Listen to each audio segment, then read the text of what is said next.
All right, so we are going to transplant this jalapeno plant from soil into the hydroponic system. And I got this from the local Walmart. Great dirt in there. These were brand new, just fresh off the truck. And as you can see, it still has the seed leaves here. The stem is nice and thick. It's got quite a few branches up on top, but there's no flowering. It is still kind of blooming. New foliage. I don't know if you can see that there. It's got some nodes and everything. So what we're gonna do is we're gonna pull this out of its soil. We're gonna rinse off the roots as best as we can. And we're gonna use lukewarm water to do that. Do not use cold, do not use hot water.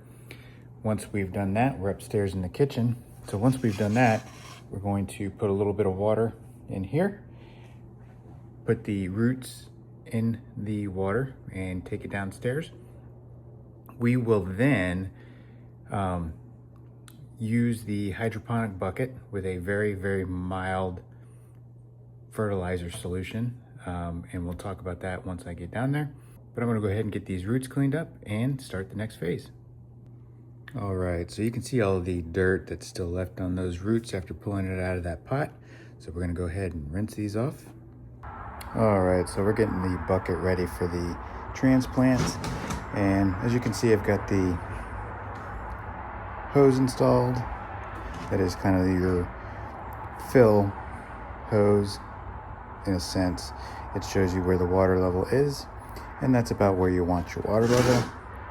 And I went ahead and measured my bucket. And that's where my bucket depth goes, as you can see. Right along that line. So once the bucket is inside, the water line will go to this white mark, which is about 1 inch below, and all the aeration and the bubbles will pop and wick upwards to the roots, and the roots will grow down to the water line and eventually into the water. So we're gonna go ahead and fill this up, make sure that this does not leak here at the bottom.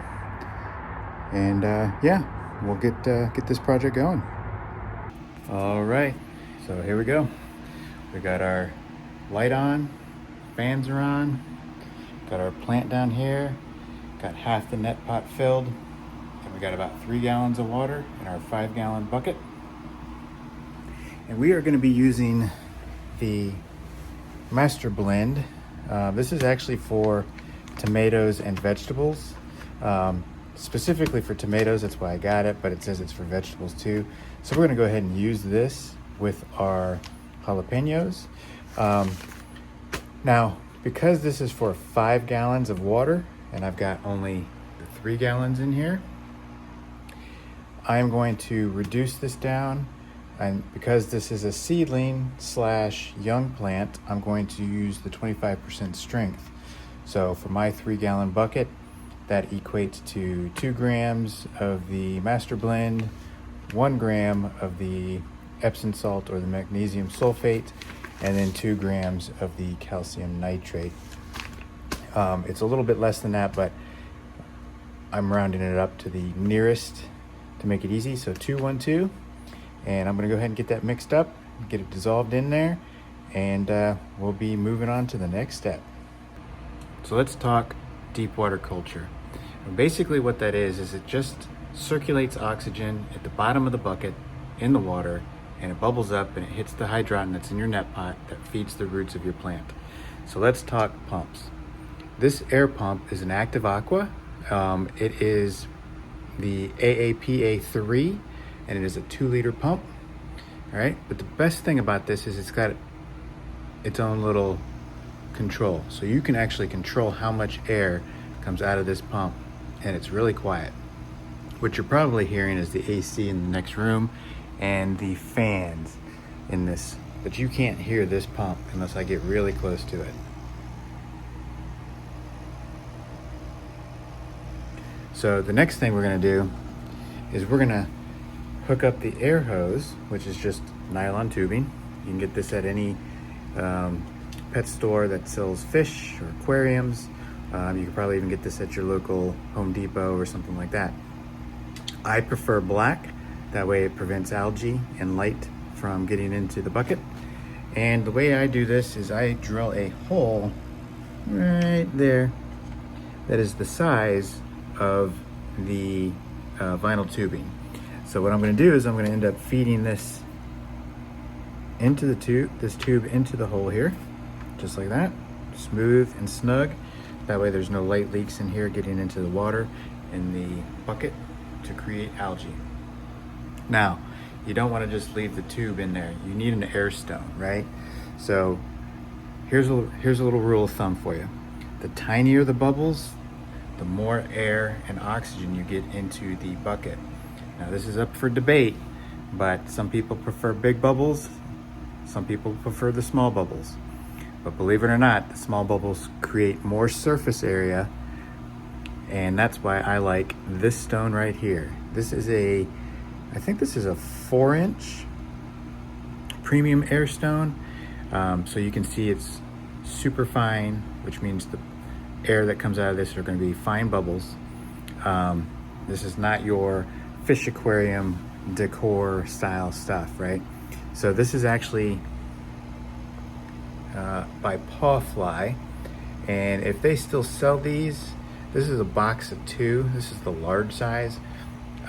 These were inexpensive and they work awesome.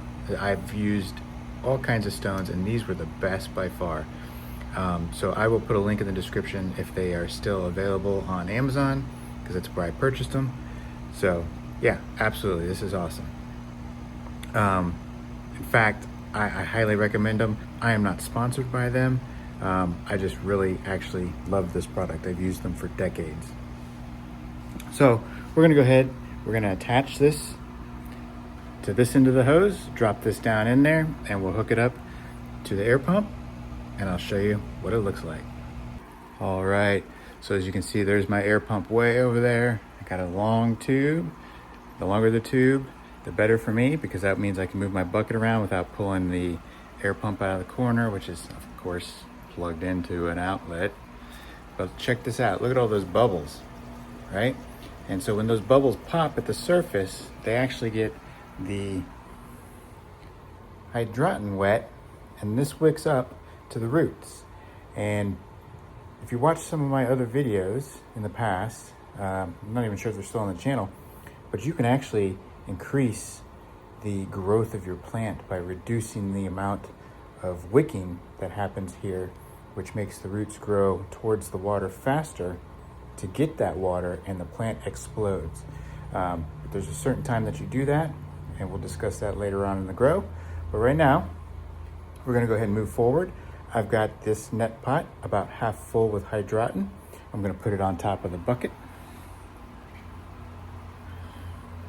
Carefully.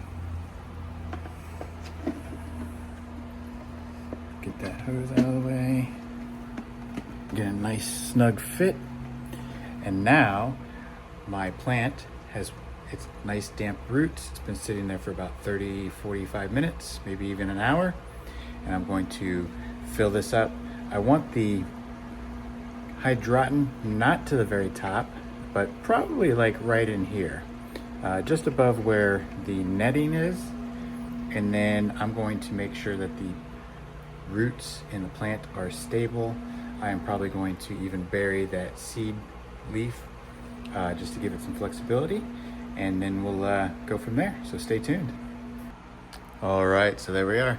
We've got it in our bucket. Now I do expect this plant to droop for a few days because it is being transplanted. These hydroton pellets are actually going to dehydrate the roots until they get moisturized. And I'm probably actually gonna go grab some water and lay a nice little sprinkling on the top of these to help minimize the effects of that. But otherwise, we've got our pump. It's gonna run 24/7.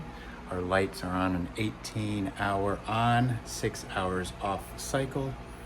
And we're gonna go ahead and close this up and let this plant do its thing. I will check back on it probably tomorrow and give you an update. Stay tuned.